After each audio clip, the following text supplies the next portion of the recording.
So we've got CS Piker. He's playing a Jinteki Replicating Perfection and a very interesting Valencia deck. I see a quest completed. I see some symmetrical visage. So it looks like it's just regular breakers here. Corrodor, Mimic, Yogg. It might be a Page Piper deck. Yes, it is. So we've got Page Piper Valencia and Replicating Perfection for CS Piker. And on the mattastrophic side of the board, we're going to be seeing some HB engineering in the future. It looks like it's going to be a Glacier variant, so some red coats, and also some kit. It's Vamp kit rather than Stealth kit. So it's going to be Vamp kit and red coats versus RP Glacier and Page Piper Valencia. So this should be cool. I mean, let's look at the standings right now. I'm going to bring up the brackets and look at the guys. Let's see. CS Piker sitting at 24th. And Mattastrophic, where are you, buddy? Let's see where. It's been a pretty tight cut so far, to be honest, though. Oh yeah, this is going to go down to the wire. Ooh, Mattastrophic is at 9th. And we did a poll whether we were going to allow intentional splits for this tournament. They're not. Everybody has to play out their match. So this is going to be down to the wire. Most of the people who are playing in this round are playing for their tournament lives, and a lot of them can make it into the top 16. We're going to have, looks like, who's, all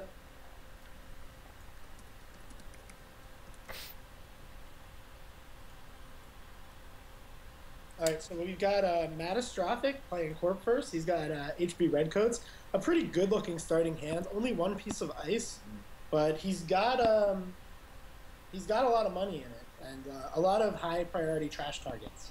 Mm-hmm. On the other hand, against Valencia, these high-priority trash targets might be a little bit easier to trash because of the Vamp Publicity. Oh my god, Symmetrical Visage. This is awesome. He's playing with the new cards. That card is the real deal. I think it's better than Professional Contacts by a long mile. Professional Contacts, I think, a little bit not good enough these days, but that's a pretty big step up from it. Mm-hmm. All right, so we got an ice off of his turn 1 draw, and we've got ice credit for the Corp. And we'll see what Valencia has to say about it. Ooh, I see a security testing and a page in the opening hand. This is an incredible opening. He can get out security testing, extra copies if you got any. Same deal with Symmetrical Visage, and within his deck, his draws are going to be looking good pretty much for the rest of the game after the turn 1 page. This is crazy. He's going to get so much clear out of his deck, and it's just like, helps clear out what Valencia's downside, which is the 50-card deck.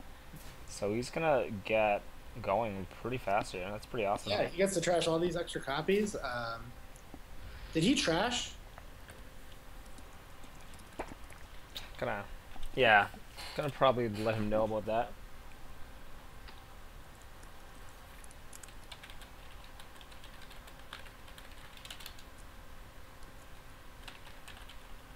Yeah, I only see the page. Ooh. Oh, page is only once per turn. Oh, I would have thought about holding off on the rest of the instant. Wow. Look at that. See, even us, we're surprised though. Like. I know. So we've got a Adonis campaign install on HB, and he's got ice to protect it.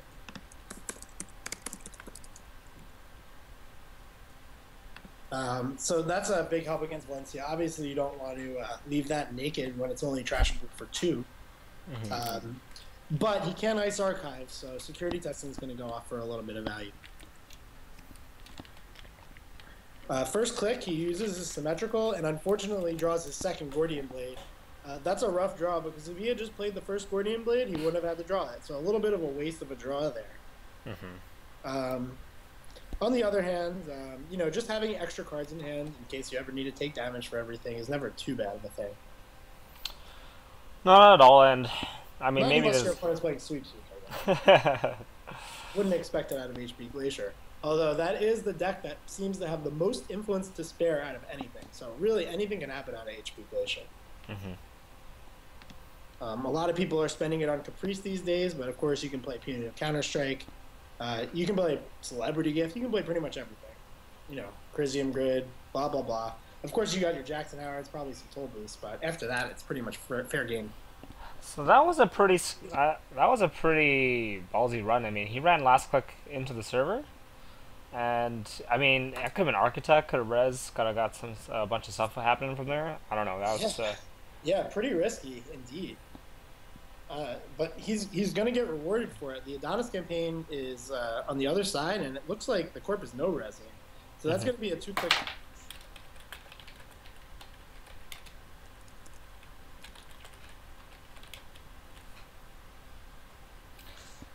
Okay, so yeah, successful run. I don't know. I missed what that ice was. It's possible that he's just not resing it because he wants to get to restructure money this turn. yeah. So maybe, I mean, it could be like just an enigma or something even. Whoa, Director Haas. What? This is Wow. amazing. And what? CS Mattastophic's at 9th right now from last time I checked. So he's been doing some work with this then. Yeah, man, all kinds of crazy stuff is going on today. The meta is wide open, especially for engineering the future. I love it. Engineering the future has been doing great. Maybe the breakout idea of the tournament, going old school. You can't deny that 1 credit a turn is just a really filthy good ability for a corp. Yeah. CS Piker manages to find a Katie Jones. He gets to mill the rest of his copies and start pumping out money. So that's a really always helpful to have Katie against Glacier. They rarely pressure you to run your remotes very often, so Katie can build up a whole lot of money and get really super efficient. Sorry with that. Mattastroffic's going to start popping Jackson. Yeah. You think you just ditch your Director Haas here? This is an interesting. If it's Director Haas, maybe he's not playing pure Glacier. I saw an interesting agenda suite, so I'm not really 100% sure. I didn't get a great look at the list, so you guys are going to get just as surprised as I am in some regards. Yeah, so far the Valencia, I mean, Paige Piper paying off pretty well. She's gotten rid of 4 cards so far, so essentially it's a 46 card deck that we're looking at here. The blackmail should do a lot of work. That's what it is. He can leave these remote ice, like, just unres the whole game. And, like, if there's just an Ash in there and a 5-3, he can go blackmail, trash the Ash, blackmail, get the 5-3 now. And that's just a really strong play. Especially if he has enough money to make the corp actually waste money dumping into Ash. Of course, I'm working on the assumption that there are 5-3s in this deck. I'm pretty sure I saw some of them. There might only be 2. All right, so next bronze off the top for the corp. That means that we're probably working with a full next suite. And a Heimdall too. Yeah? It could be anything. Just, you can, like I said, HB is wide open. You can really do pretty much anything. You can play a little bit of Fast Advance, a little bit of Glacier. The line has really blurred in the last couple weeks. Yeah, this is pretty awesome to see, like, the different builds kind of emerging out of this. Yeah. I mean, people have figured it out. Like, Ash and Caprice are just such good cards that it doesn't matter if you're playing Fast Advance or Glacier. You can jam either of those in and give yourself game against Claude even if you've got a couple Biotic Labors. And it actually seems to be the most successful strategy of the tournament from what I've seen. Yeah, we got a good amount of HP so far, and they're very flexible in terms of how they can play. They don't have to just crutch on just the biotics. They have so much options and different lines of plays that it's been looking pretty successful. Yeah, HP is doing great. All right, so CS Piker takes money off Katie, uses Visage, and he's going to blackmail into this Jackson server, looking to take away the Ash factor before the agenda comes in. Either that or he's worried about Sansan. So opting not to res it. The Ash. Yeah. We'll see what he does about the Jackson. Oh, Mattastrophic forgot. Mattastrophic forgot to res the Ash. It's not too bad. He stole. Yeah, I mean, it's not that big of a deal. He would get to keep his Jackson, but he has to pay 2 to do it. Yeah. So I don't think it's entirely obvious whether you want to make that res or not. Me am sleepy. Me am sleepy.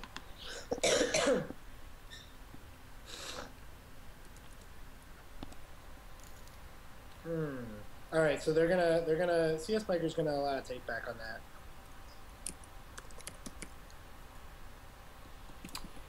Well. Look at this Netrunner.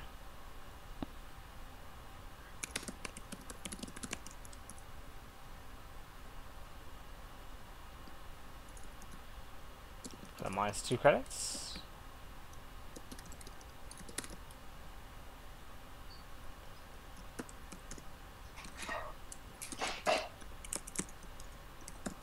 So that means Jackson's gonna come back on the board. He's gonna have +2. No, he has the same amount. The same amount? Yeah. Why would he have the same amount? He trashed Ash and Jackson.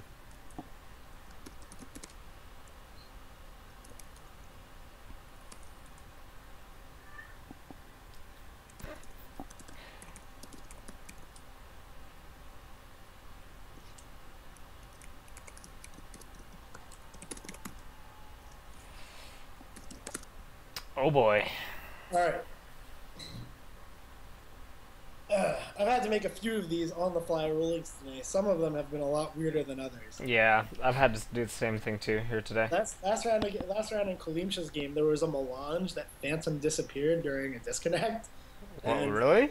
Yeah, it just disappeared. How does that even happen? I don't know, but Kalimsha shared screen with me, and so there was like the court player took the hit off a melange, and there was no melange visible on his side of the board. He's like, "Where is this melange?"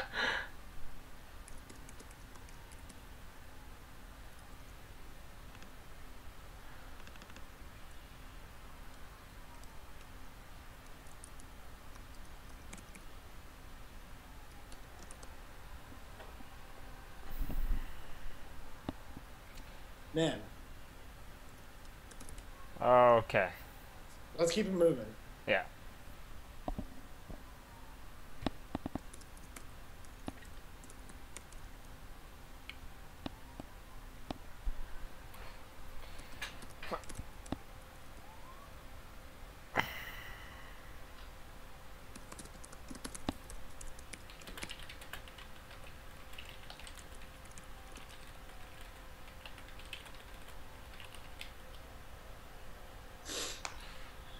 Oh, jeez.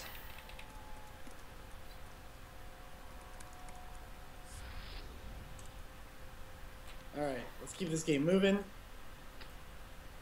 Matsuzak draws, it looks like an Eli 1.0. He put the Ash on R&D, so he's got a good R&D projection if he plans on playing a fast advance game. Still up in the air whether this Val player has Clot in the deck, I'm not sure. And he goes ahead and recovers the other Ash. That's probably going to go in the remote. Usually HB Glacier likes it on R&D in the remote. Yeah, that makes sense. You could also build the remote up even further if he wants to, put Director Haas in. Looks like he's going to put another piece of ice there. Yeah, he puts the Eli out. That's a pretty good move. Nice and cheap. And he's got plenty of money. Yeah, he's doing pretty solid for money, and that's because he hasn't had to res any ice. There's been nothing aggressive out of CS Piker.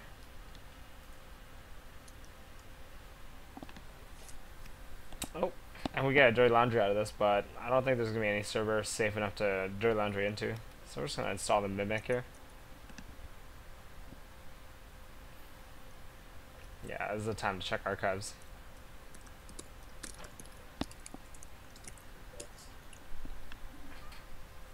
Yep. Oh, he's in a Dirty Laundry archives, really. If he gets stuff to... By the next silver here? No, the next silver's in his hand. But there is a Bioroid there. Yeah, not really worth paying, is it? I mean, I guess you do it because you get the 5 back, but it's a... You get the 5 plus the 2. Yeah. It's, I don't know. I guess you pay it because you don't want to deal with the Victor trace, right? Yeah. You can just break it with Gordian. Oh, and you've got the bad publicity, so you still end up with net 1 credit. Yeah. Yeah. You lose 1 after you pay for the Dirty Laundry for 2, but, once you're there, you might as well go for it at this point. Yeah, just go all the way. Yeah. Oh, and he had security testing. Yeah, exactly. This is fine. It's like a really complicated way to click for a credit.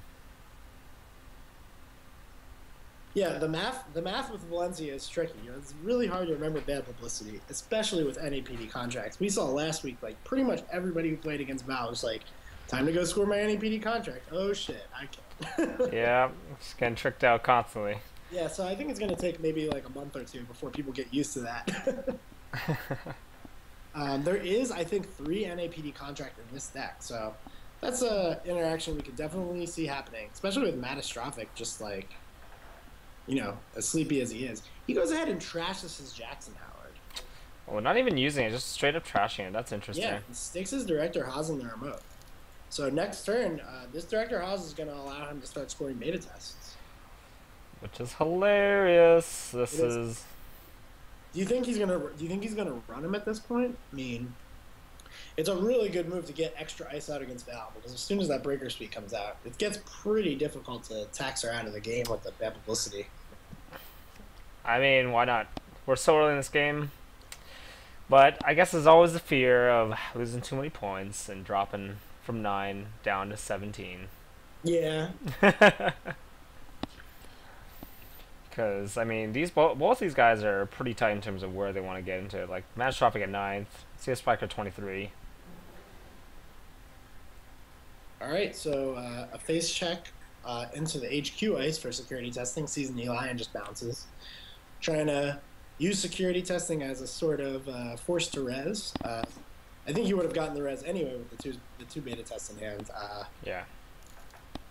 CS credit, and then is going to go blackmail into the remote server.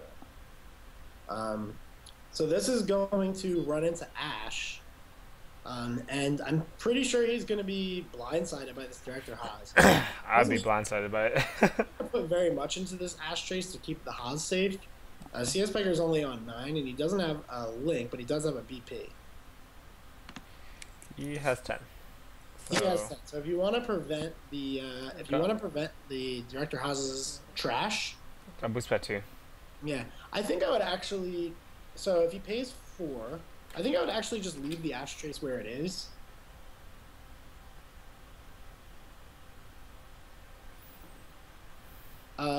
Because if he goes ahead and he pays 4, and then afterwards he trashes the Director Haas, he's going to be pretty low, and then he can just start scoring the ABTs regular style, right? Well, I mean, for me, the way I see it is that he's now uses second blackmail, so That's I actually would be more inclined to pay more, and that's what he does. He goes all the way up to 11, and that's going to keep him out. He will trash the Ash, I'm sure, and but that's going to be it. So that's a pretty large premium to put on that Director Haas. It's going to help him fast advance, but it's not going to help him stay ahead in the economic race. And if he does start fast advancing, he might have trouble resing ice to protect the Haas or to stop security testing from going off. Yeah, I think he should have boosted. He boosted to 7. I think he should have boosted to just to 6. I think that was enough. 6, maybe. I mean, I would have just left it at 4, honestly.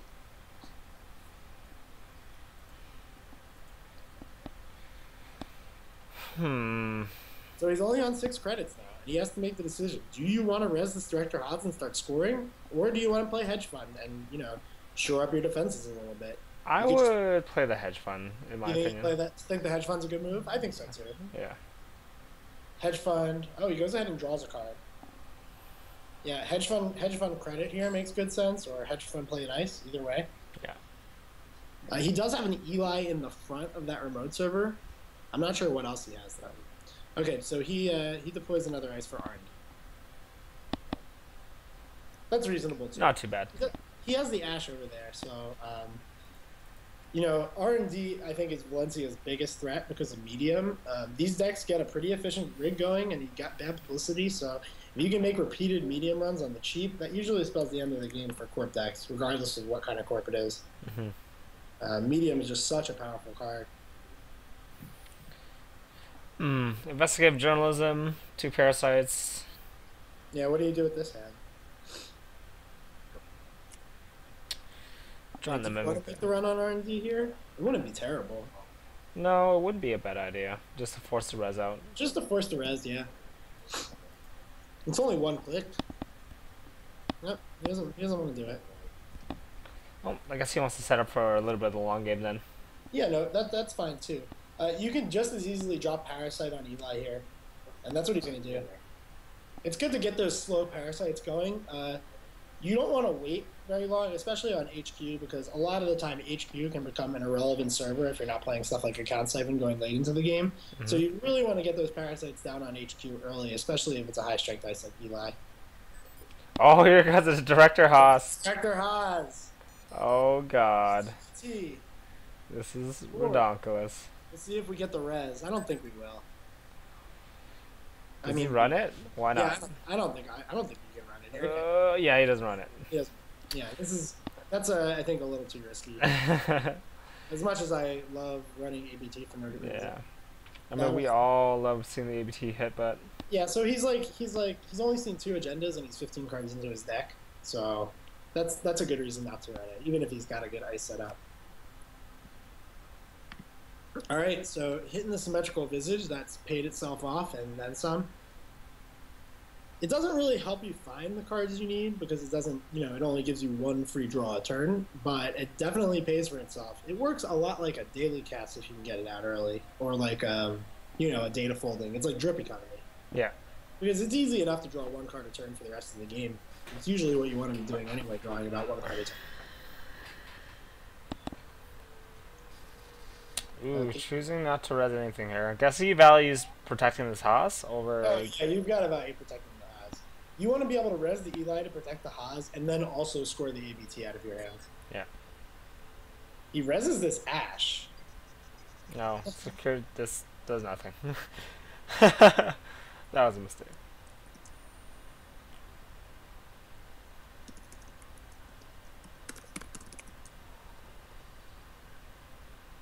I'm gonna let him pull that one back. Yeah, it's been a long day, and it makes sense to let him take that back. Yeah, I mean, no hidden information was real. That's just an obvious error.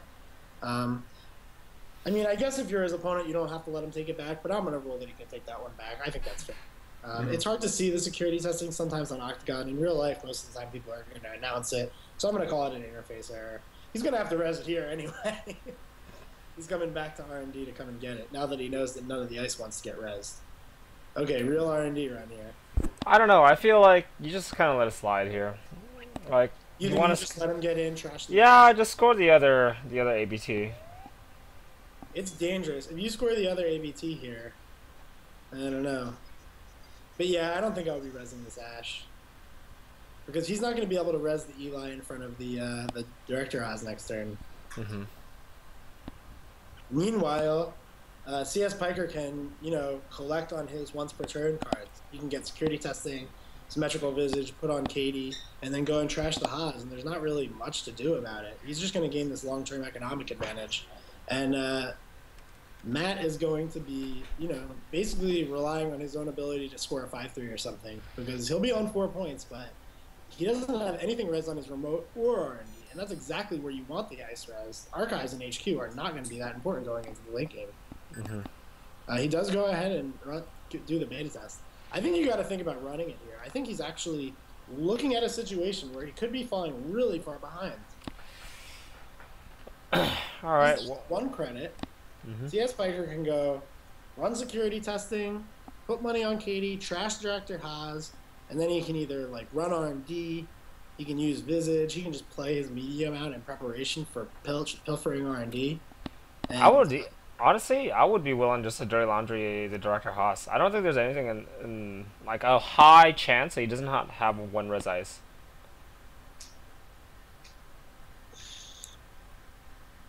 Oh yeah, there's no way. What is he gonna have, an ice wall?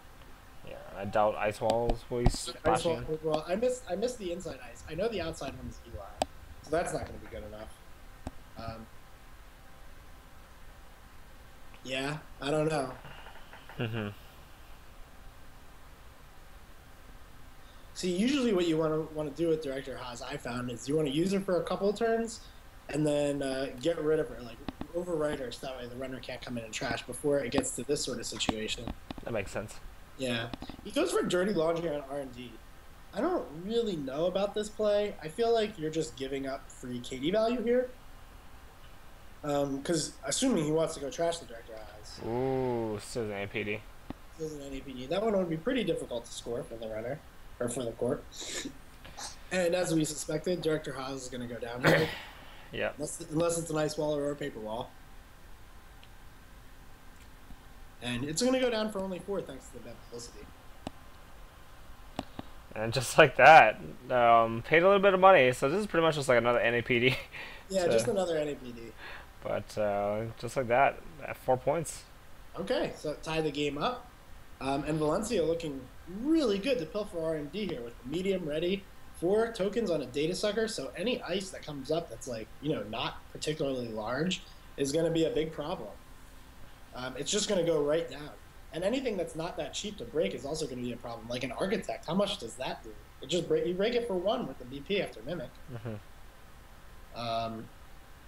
So, pretty much everything else except for Architect is going to be parasitable at this point. Especially things that he can afford to res. So that's why I would have thought about running this beta test here. He's just so far behind economically.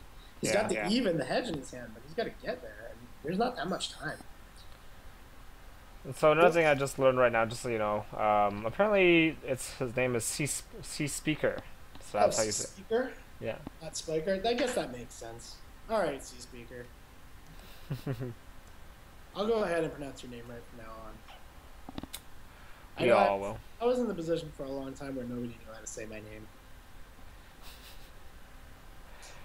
Well, I mean, your name, I'll be honest, the first one I looked at it was like Medio Hardcore? I don't know, this guy. Yeah, it's a really dumb name. If I knew that I was going to get really good at this game, I would have made it easy to pronounce. Ian's laughing in the back. Yeah. I got a couple pals here. I'll introduce them after this game. We got a viewing party. I might have to plug in my HDMI to my TV so that way we can get some pals to watch. I built a Val deck like this. Speaking of pals, and Paige Piper's supposed to be like Valencia's like friend or whatever, like maybe like an inside source or something. I'm not sure exactly on the lore. But then you got Katie Jones. So I named this deck. I like to call this deck Val's Pals. Val's Pals. This is Val's Pals. You got Paige, you got Katie, and it's Val's Pals. You got Baby, Symmetrical Visage. It's a baby factory up in here. All right, so the medium does come down, and there's no res on R&D. This is what I was talking about before. Despite the fact that he got the two scores off with, the Director Haas. Director Haas is stolen, and now R&D is looking really, really bad. He will get to get off a hedge fund this turn. Hopefully that'll allow him to put some taxing ice on R&D. But it's really hard to tax Valencia out. The only saving grace for Matt here is that Val is out of memory. So if he wants to install a Parasite to trash an R&D ice, he's going to have to either find some memory or get rid of something. And you really don't want to get rid of any of this. No, it's a lot of his cards in his hand are pretty important right now. Well, besides the... I don't know how I feel about the investigative journalism right now. Yeah, it's just okay. He goes ahead and puts money on Katie and probably will drop Earthrise this turn if I don't know any better. And I would think about trashing the rest of the Earthrises in your deck, because at this point all you're looking for is like a Corroder and a Grimoire.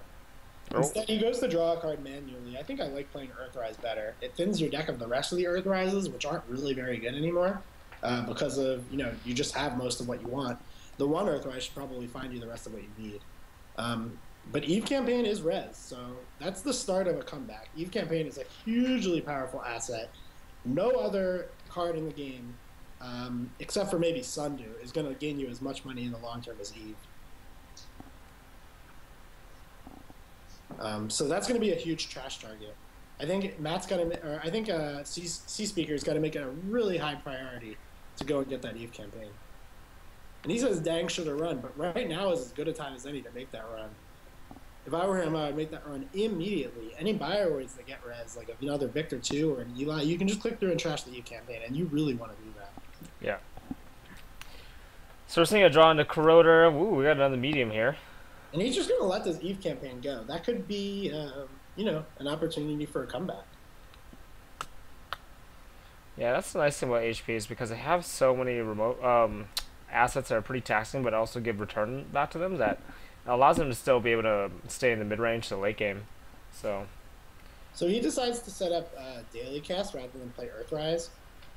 It would have been really great to see the Earthrise 2 turns ago. As you can see, he's clicking to draw a lot, and I think that that Earthrise play would have been a little bit more efficient than the click to draws.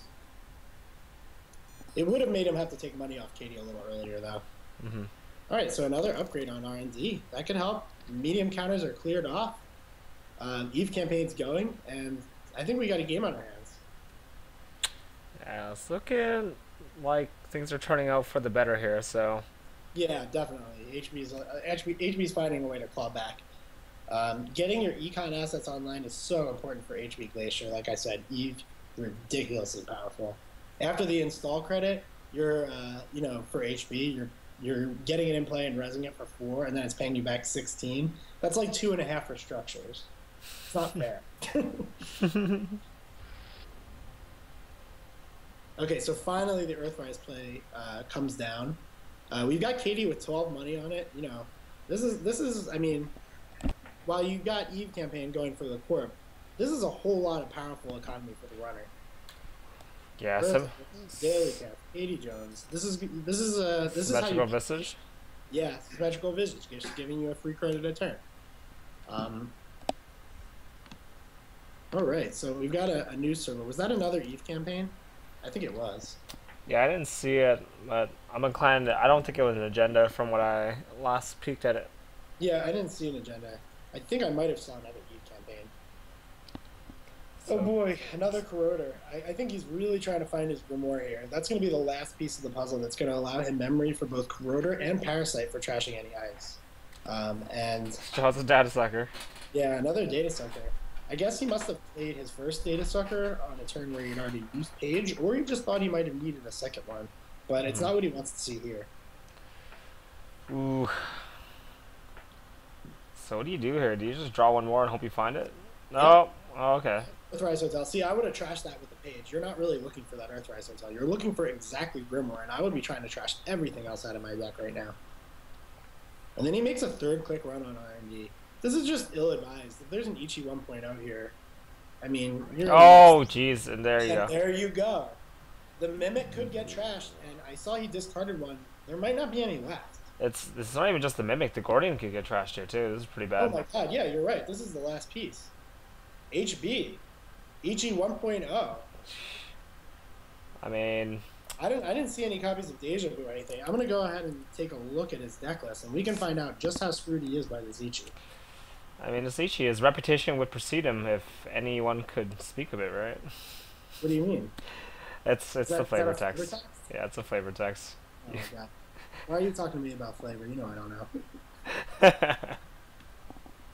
Yeah, I see no Deja Vus in his deck. Oh, and Desperado is his console. There's no Grimoire either. That's going to make memory tight. Oh, jeez. Goodbye, Mimic. Okay, so Mimic is trashed. I'm not sure that there were 2 in the discard or not. Let me take a look. Yeah. That's all 3. All 3 Mimics. So if you're going to deal with this Ichi 1.0, your only method now at this point is Parasite. He has no recursion? No, he's not playing any recursion in this deck. Parasite's the only way you can deal with it. Of course, you can always click through Ichi 1.0 as well. But if there's another one or something behind it, that's a huge problem. And any Architect anywhere in this game is going to be impossible to break. The only option is to run through Architect. Ugh, that's so bad. That's bad. Interestingly, there was 3 money pumped into that trace. I wonder what for. You trying to drown out the runner economically here? It seems like your best bet is stuff like Architect. If he just finds an Architect, that's going to be so hard to deal with. Although I kind of get what cspieker was trying to do. He was trying to get some ice res so maybe he could throw down some parasites. The problem was the problem is that he ran on click 3 instead of click 2. Yeah. If he just runs on click 2 there, he's in fine shape. I think you... It's a tough game now. And the other Eve gets rezzed. Oh man. Comeback City. So good for Matt right now. Very good for Matt right now. Yeah. Jackson Howard's going to help him find maybe some more ice. And there we see 2 Architects. 2 Architects? Oh, Jesus. How are you going to deal with that? If he puts another Ichi 1.0 on R&D and then ices up his remote server with an Architect, that Architect's going to be able to, continuously bring back Ash. And it's going to be so hard to get into that remote server and access anything if that's the case. I mean, the only thing I think of like breaking to remote now is just the last blackmail, unless he's not running 3 blackmails. He is running 3 blackmails, so there is one more, and that will get... Well, actually, is there one more? Let me check. He just drew it. Okay, he just drew it. Yeah, that might be his last hope. Stealing like a 5-3 or something out of the remote. It's going to be hard. There's a crease there. We do see the Ichi 1.0 parasited, but we know that there's a replacement ready.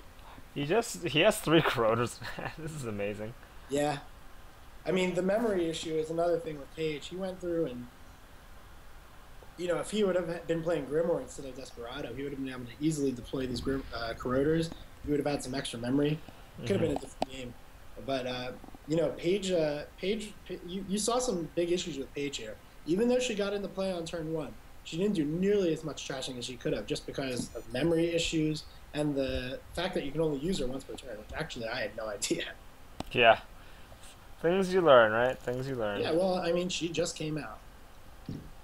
Oh, Clip okay. goes ahead and throws the Caprice in the remote server and takes some money. Even more devastating. He has a next gold. Oh my god. This is... And that's going to trash the only Gordian Blade. And there's no way to deal with that. If, you know, if the face check goes into the next gold, that's it. There's nothing. There's no answer in the deck.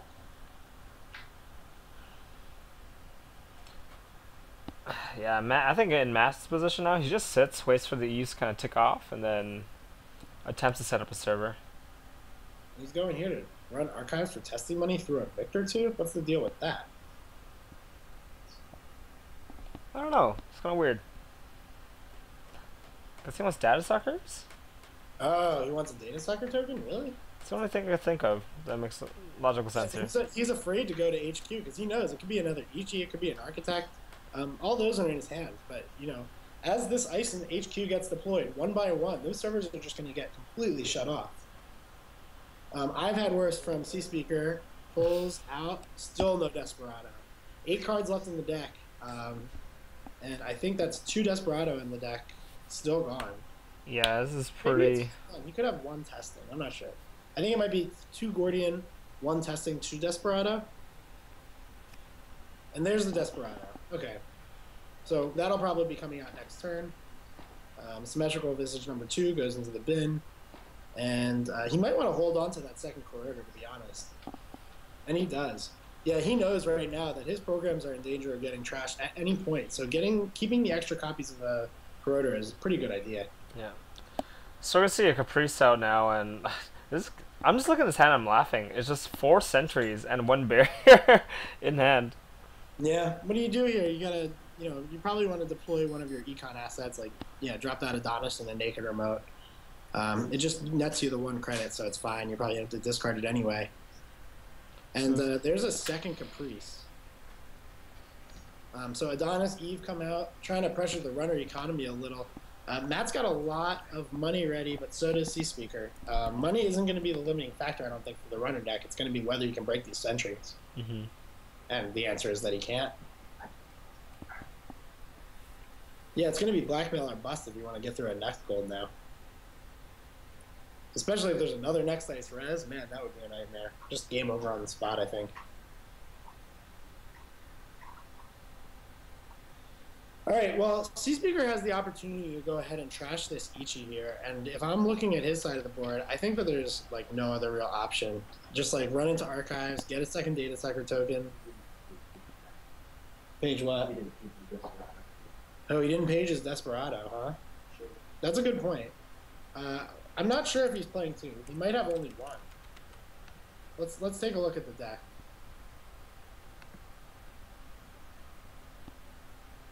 Is he? Well, running into that remote only cost him $1 because of bad publicity and Adonis, so that's pretty awesome. Oh, so actually, guys, we've got Brennan Huffman here in my house. He's actually the creator of this Val deck. Yeah. Oh, wow. His deck. Oh, you weren't playing testing? And 1 Deja Vu? I told you to put that one in. For this sort of reason, right? Yeah, when you're trashing all your extra programs with Page Piper, it's nice to have 1 backup card available. Yeah, you got to be real careful. So he's just he's not going to trash the Ichi. Yeah, just an Eve campaign. He's gonna leave that one alone for now, at least.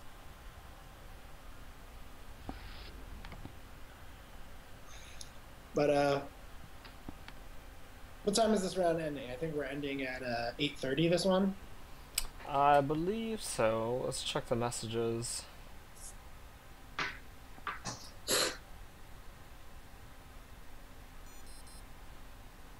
So an Adonis campaign install, naked once again. You might let that go uncontested just because this game isn't going to necessarily be a money fight anymore. He's going to go ahead and lock up HQ with an Architect. Not a hard end the run, but definitely a pain to face check right now. Oh god, all these sentries are being deployed now. Yeah, another Ichi 1.0 over on Archives there. But this turn, he is going to be able to go in and trash the Ichi with the data cycle pretty easily. And I think that's got to be what you want to do, right? There's not too many opportunities, and this could be the last one to win the game, even. I'm pretty sure there's 5-3s in this deck, so a simple run onto... he could just play the Corroder. He's got the free memory, run the R&D, trash the Ash, come back, and, you know, that could be the game right there. I think it's an Ash there. I don't think it's a Caprice. We see one Caprice in the hand, and I'm pretty sure one's on the remote, and I don't think there's enough influence for the last one. I guess 3 Jackson Howard, and we haven't seen anything else, so maybe there is. Maybe there's a third Caprice. Oh, and there is! Wow. Caprice Nisei. So if he can keep him out this turn with the Caprice, he's going to be able to ice up with next gold over there, and that's pretty much going to be the end of R&D, I think. C-Speaker still with 2 clicks left and plenty of money, so he's going to be able to make a few jabs at Caprice if he doesn't make it on the first try. We'll see if he wants to.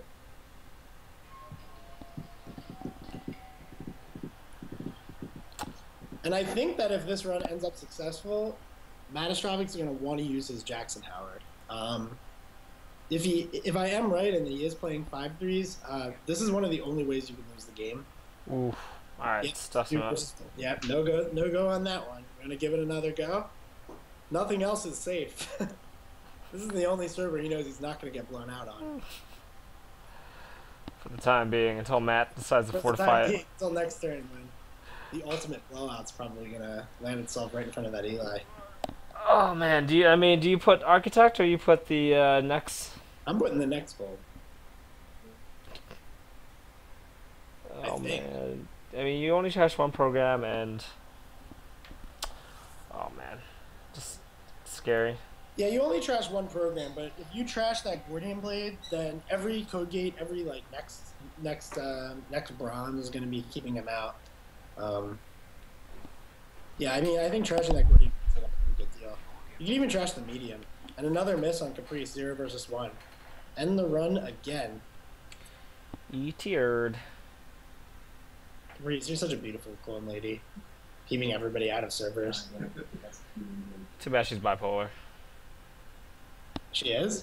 Yeah, that's why she's unable to consistently do it. Damn it, we were so close to the perfect clone.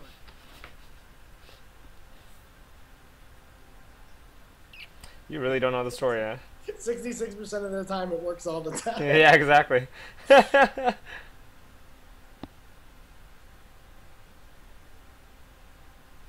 Alright, so Parasite on Eli.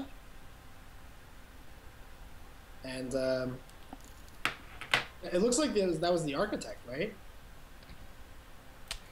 Yes, that was the Architect, not the next. So. Okay. Well, you can always use the Architect to install the next gold. Yo, And then after that, you can put like next bronze, and that's just the end of R&D. So it's not too far off. And you know, Caprice by yourself behind an Eli is a pretty daunting task, as we've seen the last turn. I'm gonna move this Parasite up to the front so we can count the counters better. Mm-hmm. You're able to move it yourself? Yeah, I'm doing it myself. And these economy assets are just dripping all the way down. Oh yeah, they're given so much value, and the fact that even with the bad pub and Desperado now finally online, it's just you can't contest this too late. It's changed. There's no time. Like he knows that any sentry that comes out is gonna get HP 1 lockout. So wasting your time trashing these is not very important compared to just getting in while you can. Mm-hmm. But there's an Ash in the discard, so when he face checks this Architect, that's gonna put an Ash on top of the Caprice probably, and I mean that's just ridiculously hard. So He does go after this Adonis campaign. yeah, it's only $1. I mean, yeah, it's $1 and a click, and it denies the corp 9.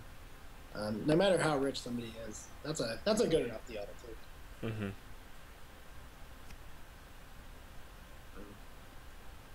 He takes his visage and finds a dirty laundry. I bet he wish he did that first. Did that earlier, yeah. I always draw first, right?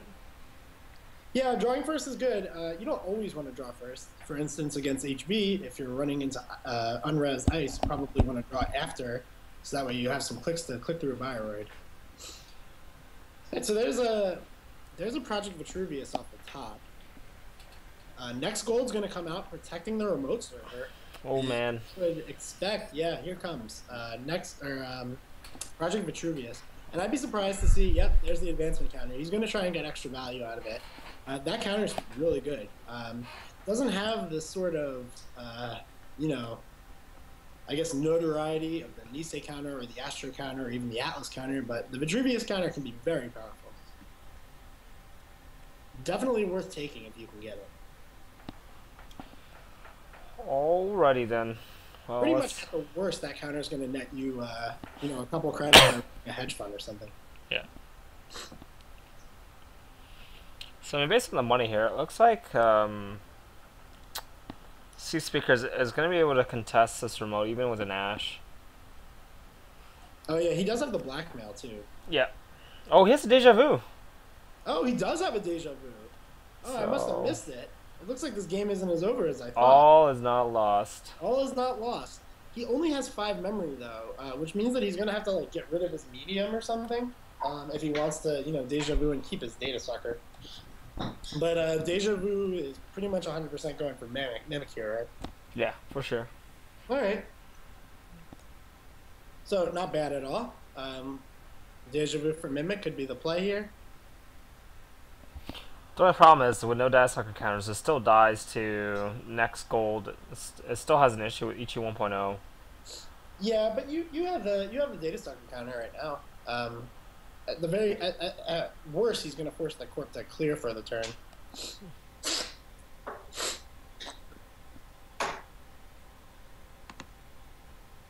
And we'll see what he does with his last click. Does he want to blackmail into this remote, or is he going to save it?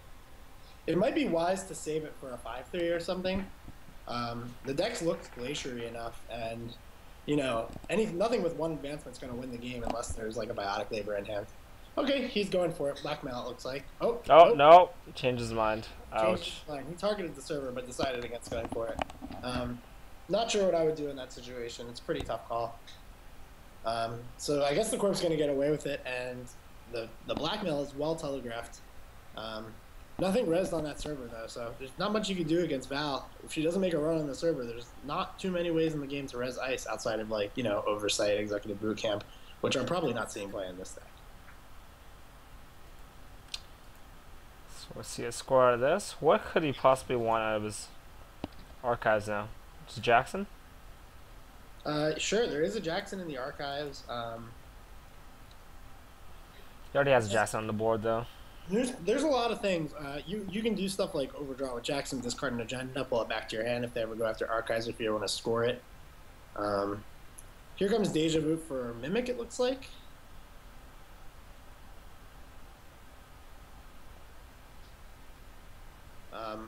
No memory left over, so he's going to have to trash either the Data Sucker or the Medium. Oh, Matt, he's back. He could also just wait a turn. The Eli on R&D is going to die.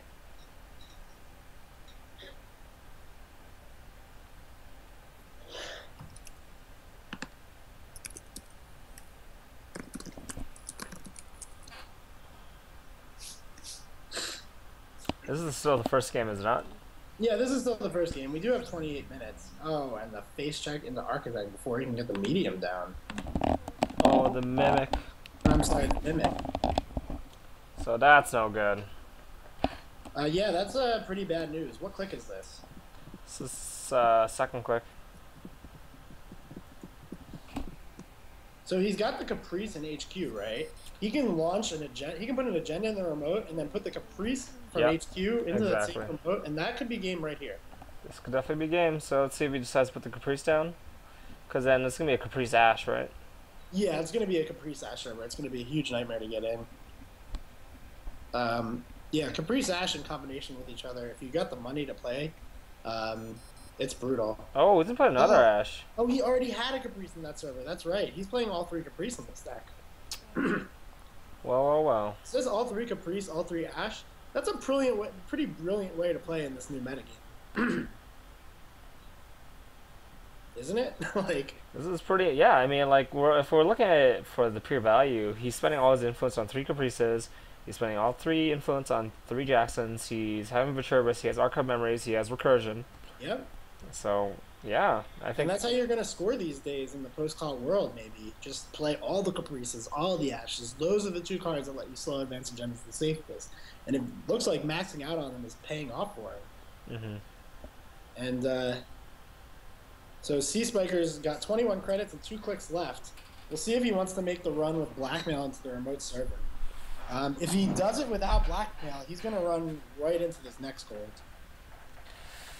Oh boy, this is no good. All right, so Caprice gets res, trash in the R&D Caprice. This side game means a whole lot. If mattastrophic can't win this side game, I mean, it's pretty bad news. The Caprice on R&D is now gone, and there you go. You lost the wow. Ash gets res. But what is Ash really going to do? He's going to lose that whole server. He can pump 8 credits into the Ash, but what does that really do? cspieker's on 19, and he's just going to leave it on 4.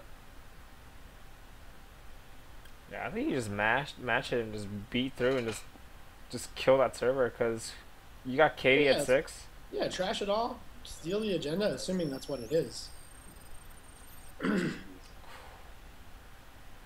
Well, we know there's no more blackmails now. Yeah, you know there's no more blackmails. And what is that? That's a beta test. Okay, so we're on 6-6. Game point for both players. Caprice down. Ash down. Now, we do have another Caprice in the hand. So, we could be seeing, a replay of Caprice. He knows the top 4 cards of R&D, so if there's another agenda, he might be able to find it and redeploy Caprice. It's not even that. He also has the Viturbis counter, so he can just grab the Ash, the missing piece, and just do the server over again. The Ash and the Caprice. Trouble is, the Ash isn't worth very much right now. Hades shard. Oh, shoot.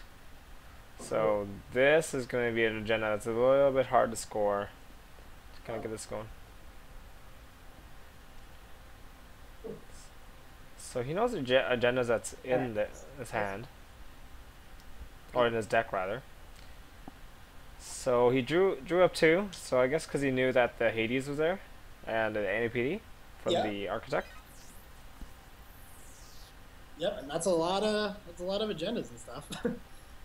So the NAPD is still a little bit better to try and score than the Hades. It is a 5-2, but he only needs 2 points, or he only needs 1 point, I guess. So might as well try and tax Val for 4 credits if you can. He does go ahead and replace the Caprice, probably in the remote server there. And that is the case. And that's going to be his last click, just discards. Yeah, because then Matt's next turn is just going to be looking to pull Ash out of Archives, install in the remote, install the NAPD, advance it once. Alright, so what do you do as C-Speaker here? Probably just get money, right? Maybe you wanna run into that. I mean, you don't really want to go and try and trash Caprice this turn, because the Vitruvius counter could just bring it back. That could just lead to a lot of money draining. You might have to just go for it on the next turn. But the play is probably going to be like, take money off Katie, play Mimic, run to the remote server, run into the remote server when HP goes to score.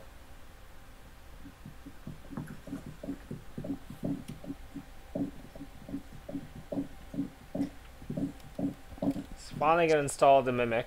Yep, there's the Mimic. It's going to contest the server. With the Parasite out of the way, he's now got memory room for it. And he does go for the remote server.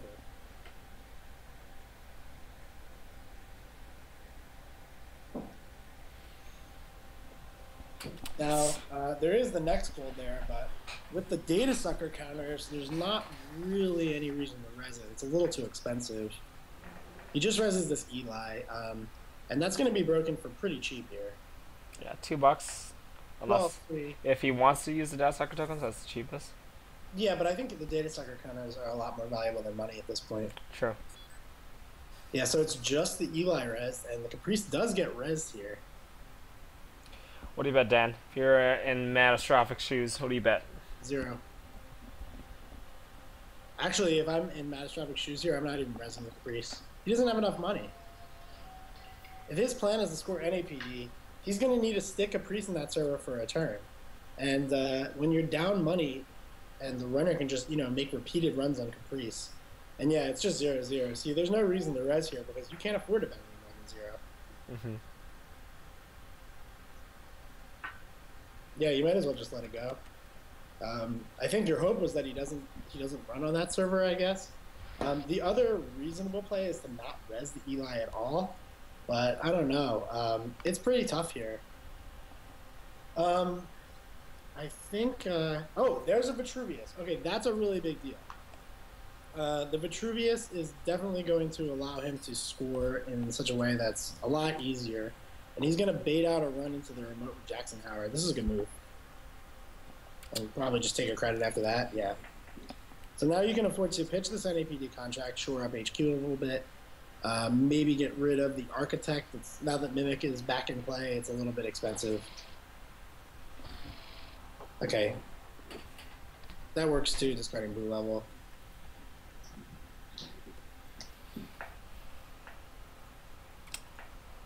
Alright, well, let's see here. I mean, cspieker could... I've had worse to get more cards. Just finish off the rest of his deck, but realistically, what does he have left over to kind of play around with? Yeah, I don't know. I think everybody's pretty much on their end game right now. And it doesn't look good for mattastrophic. We thought he was going to climb out of this, but the return of the Mimic is a big, big deal. Yeah, he's just having to give up R&D access, and there's the game. Oh, there you go. Yes. All right, so maybe there was no time to make stuff. Oh, yeah, there was. We saw a fragment. Oh, your audio's going weird. My audio is going weird? Yeah, you're good now. Okay. What's going on, Brendan? Val won. Val's pals climbing her way to the top. Is Brendan happy? Yeah, Brendan's happy. Yeah, the security testing wasn't really doing very much that game. All right, so now we've got Vamp Kit against RP. Now, I played this matchup quite a bit, and I think RP is pretty heavily favored, but you do have to know what you're doing. You sort of got to put a reasonable tax on HQ, and you've also got to sort of outrun Magnum Opus. So getting your Sundus online fast and forcing run on the remote server, that's a big deal. If you can keep drip economy going, Magnum Opus isn't going to be able to race you, and Vamp isn't going to be the tool to win the game. He goes ahead and keeps a great hand. He's got a bunch of ice. He's got a hedge fund. He's got a Jackson Howard, and the only agenda is Future Perk, which is just fine. And Kit also with a good hand, dropping Magnum Opus as the first click, which is what you want to be doing in these type of decks. If you're not familiar with this type of deck, this is Chris Hinkey's of Cambridge Jinteki fame. This was his other deck that he won that tournament with, Vamp Kit with Magnum Opus. Vamp Kit is pretty strong. I played against it during Canadian Nationals, and it does a lot of work. I was playing a mid-season deck and never got off the ground because he just kept vamping. Just kept vamping you. Yeah, so one of the biggest weaknesses I think about Kit is her inability naturally to pressure HQ and archives because of her only 10 influence and just the nature of shapers. But Vamp does a really good job, especially in conjunction with Magnum Opus, of making HQ a legitimate threat. So the Corp can't just build ice towers on R&D and a remote and look to beat Kit that way. Mm-hmm. If they do that, they're liable to just lose everything to Vamp, and then your other servers, just get beat. Yep. So cspieker's gonna draw twice. Let's see what he got here. Octagon's trying to slow down a little bit for me, so I gotta restart after this. You got a bunch of celebrity gifts, which is never a bad thing. It's not a Sundu, but it's worth a lot. Mm-hmm. Yeah, Miranda Rhapsody sure loves her giraffes. Everybody loves giraffes. Baby giraffes, teacup giraffes, any kind of giraffes. It's pretty much everyone's favorite animal, last I checked. So we got a stim hack in this deck too. Wow. So if he did need to get out maybe a program ad lib, he can just stim it out. Oh yeah, that's a big deal. All right, pop off the top. Would not be surprised to see the celebrity gift going off this turn. Maybe you know, throw a pop over top of something. Maybe R&D, maybe HQ. Even the remote server makes good sense. But yeah, I think it's going to be celebrity gift pop over. Of course, there's always the Excalibur option. Oh no, he goes ahead and just draws 2 and plays Jackson Howard. It looks like he's trying to pitch this Future Perfect now. And he makes the... Oh, no, he didn't draw 2. Okay, so he's going to Excalibur his remote and put Jackson Howard out. This is reasonable too. I don't think you really need a celebrity gift, although I like to take the opportunity to do so when I can. Yeah, it's money in your pocket and money that allows you to be able to res all your ice comfortably and not worry about just not being able to defend against Future Perfect accesses. This does set him up, though, to draw 2 with Jackson Howard and not necessarily give up all the information with gift. So next turn he goes up to 6 cards, can draw 2 with Jackson Howard, play the gift, and then pitch the Future Perfect. And he can keep some cards in his hand secret. And that's a pretty big deal, keeping 1 card secret. So I don't mind this play at all. Mm-hmm. Meanwhile, Kit just keeps loading up a personal workshop. This is exactly what the Vamp Kit wants to be doing. Yeah, I don't need the plastic there, so definitely an easy pitch. Yeah, I think you really got to think about, you know, trashing. Well, actually, hold on. We got Mental Health Clinic. Yeah.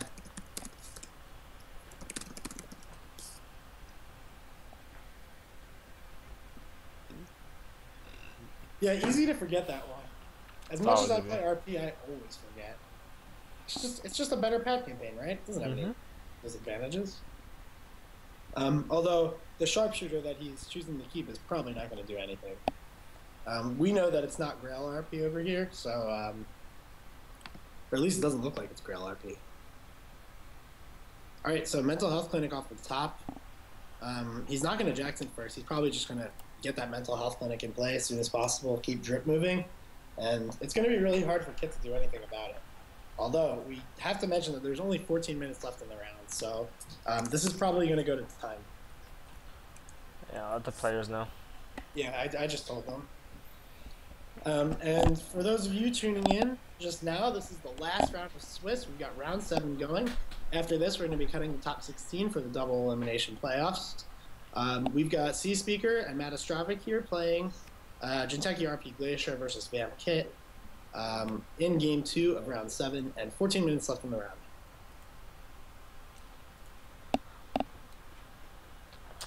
So, what's that here? We draw another Opus here, which is something we really don't need right now. No, a lot of the cards in this deck become like redundant. You've got plenty of code gate breakers.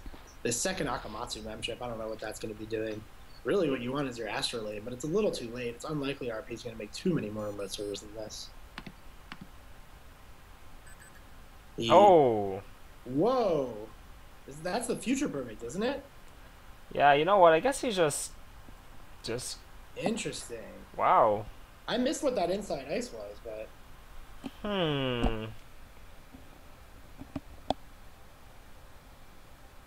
Oh, 10? The full win here. 15 minutes left in the round. He might just be trying to go as fast as possible to try and pull out the full win in 14 minutes. I know I've been there with RP. You know that the clock's running low and it's just time to do what you got to do.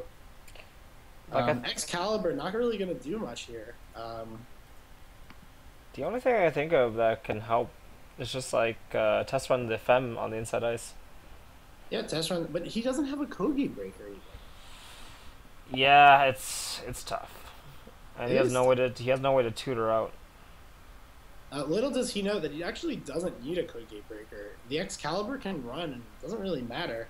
You don't need to make you just need to make one to get in.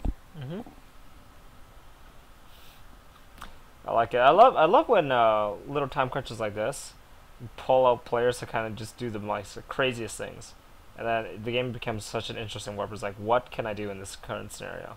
Yeah, it's definitely another element that you have to add to the game. It's not something that you really want to be adding in as a factor. Oh, okay. No, that makes sense. That makes Oh, sense. this makes perfect sense. Because I know stem hack. He's gonna be able to get this, I think, right? Yeah, he'll be able to get. Oh, whoa, a little bit too early for this. Yeah, gotta run. Gotta run Essential, boys. Oh, he's gonna go ahead and stem hack into R&D. Really? Yep. I don't know if this is a mistake or what. Up? Oh, Sure. Hey, stem hack. Stem herc. Stamherc. www.stamherc.com. What is he trying to pull here? I don't know. Your guess is as good as mine. This play doesn't make sense. Parasite?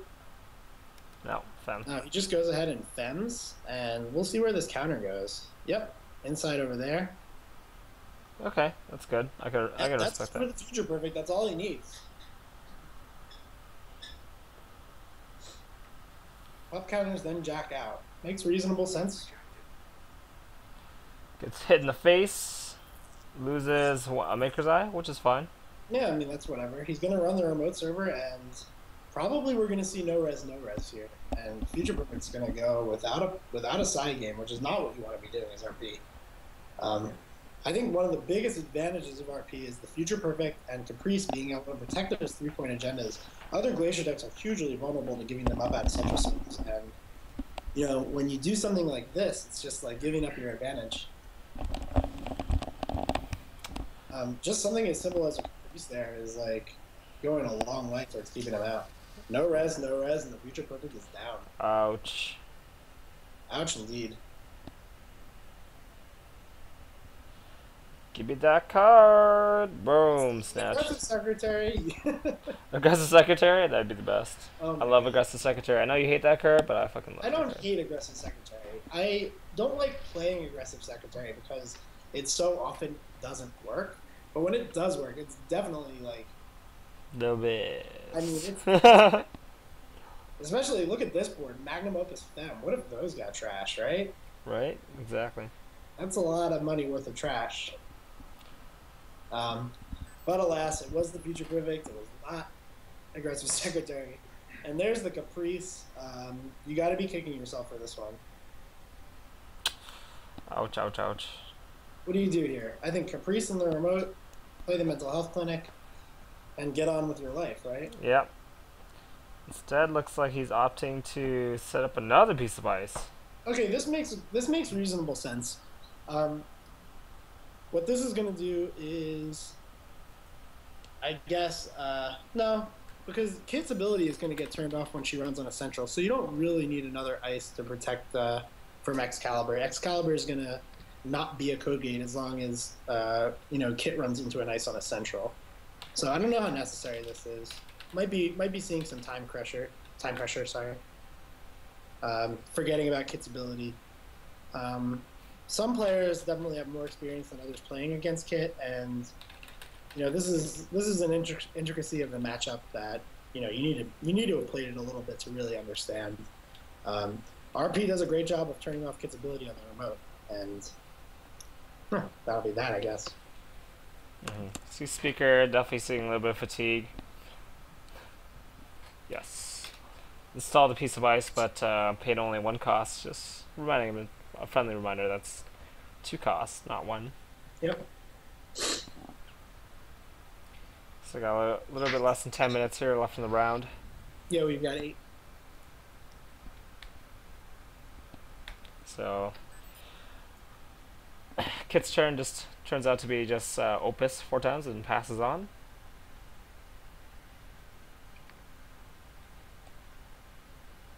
Wow, I've never seen this. A blue level clearance inside RP? Yeah, that's an interesting splash. And there's a fast track, too. Whoa, this is definitely not your deck. No, this is not my deck. I mean, it's got Excalibur in it, so it's obviously not my deck. He just pitched to Jackson. I gotta give Excalibur a little more credit than I did initially. I thought it was a pretty worthless card that people were trying to, put on archives or something. But it actually is pretty good on the remote. Yeah, just because if you fail the one side game, you can't get back in again. Yeah, the Nisei counter will stop it. The side game off Caprice will stop it. and it'll give you a lot of game against any runner, despite how much money they have. You know, if there was an Excalibur on the remote in that last game, HB maybe would have had an easier time protecting that Caprice. So we're gonna see the lady pulled in here. Yep, and we're gonna get Maker's Eyed. So it's 1 credit for bringing out the lady, 1 counter, and that'll be 3 cards off of R&D. Yep. You could actually use Jackson Howard here. Your hand is pretty well set up. I don't think you're looking for too much more, so maybe you just want to water things down a little bit. Nope. Looks like he's gonna let him in. Oh, gets rid of 1 Caprice. 1 Caprice down, but the other one in the remote still. Yep. And no agendas. No agendas. So cspieker's still in the game. The Nisei counter here will be a really big deal, go a long way towards giving him the ability to get some more points before time. Pretty sure that there's no way Kit can, you know, deal with this Excalibur. Another ice coming out on R&D. And pass the turn to Mattastrophic.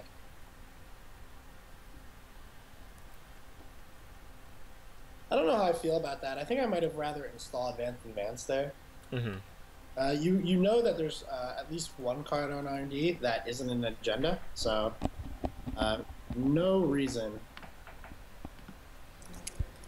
Oh, so we're gonna run into wraparound once again, easily dealt with.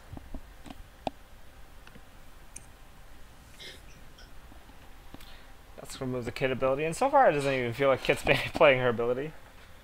Yeah, that's often the problem with Kit. If the corporation, you know, has the time to set up their ice the way they want, after the early game, you can sort of turn off the ability a lot, just by doing what you see here, stacking ice on R&D and stacking ice on the remote. Yeah.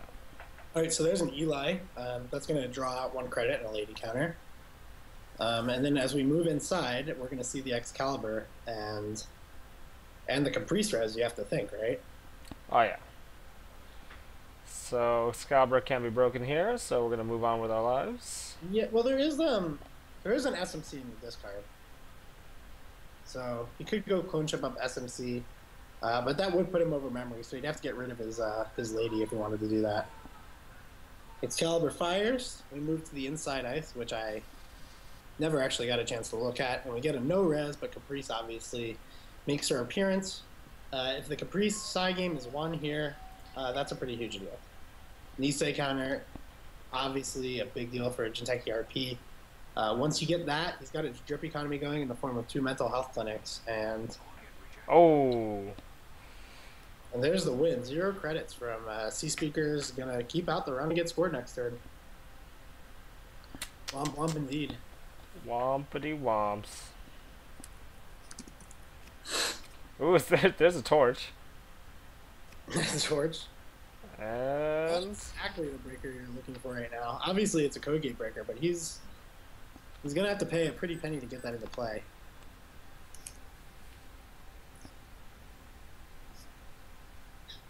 As soon as cspieker finishes his next turn, I'm gonna tell them how much time is left. I don't want to influence the play too much of Mattastrophic. Because we tell him 3 minutes now. I don't want him taking forever to take his turn, so he can't lose.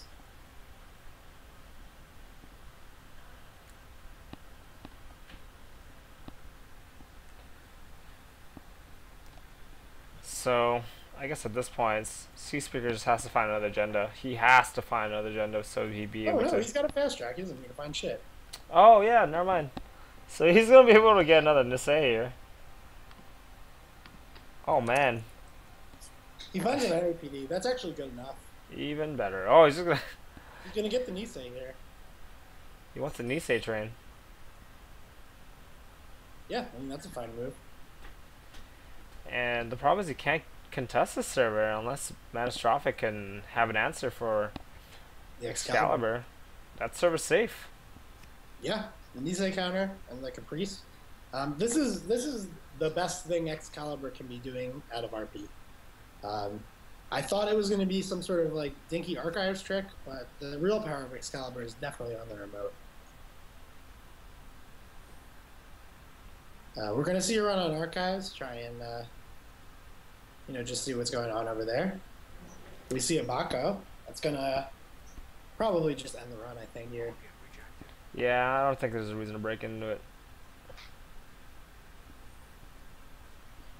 Okay, so we do see a last click run on the remote server.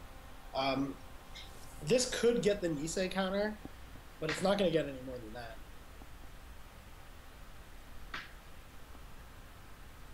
Excalibur fires yet again. And we're going to play a side game. This side game is not for the agenda. It's just for that dang Nisei counter. Yeah, pretty much. And this is the trouble you have to go to get rid of a Nisei counter against RP. Yeah, you have to fully commit to the run as if you're going to actually do it. It's just to get it pulled out.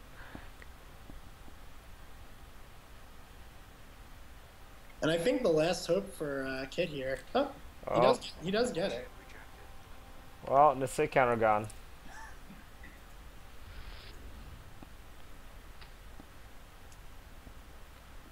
Wow. cspieker's gonna get this one too. Wow. Yep, no surprises there.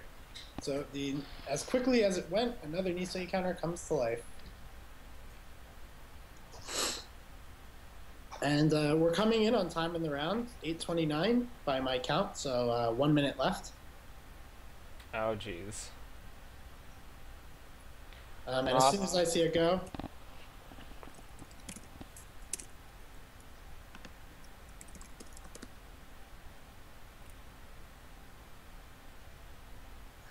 ugh, I think you just attempt. Oh man, no, I think that was a mistake. I think you should have scavenged and attempted. I'm gonna give him one more turn. Oh, he didn't really hear me. What do you think I should do?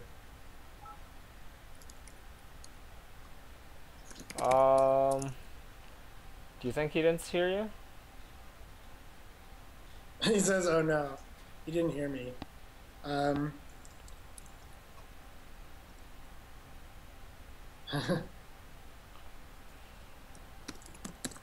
guess the only thing. I'm gonna let him back up. Okay. I'm gonna.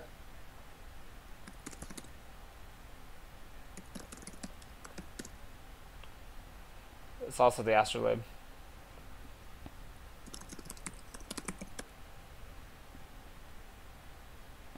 It's 3 click. Are you giving the whole 3 clicks back, right? Yeah, I'll go.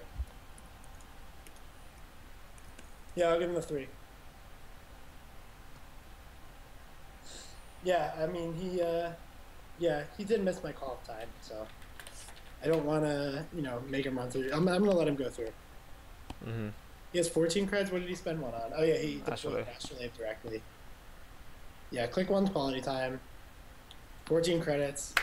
There is a Nisei counter, and it looks like he is going to go for RDI here. So he can go click 2, play RDI. But how's he going to get in? The lady's out of counters. Oh, yes. I guess he could pay the torch into play, trash the lady, recur the lady. I think regardless, he did the turns incorrectly here because he's not going to be able to get in the server. You shouldn't have hosted the RDI. Yeah, he shouldn't have hosted the RDI. This Nisei counter is going to end the game, and I'm not going to let him take this one back. All right, so that's going to be it. We've got 3-0 for cspieker.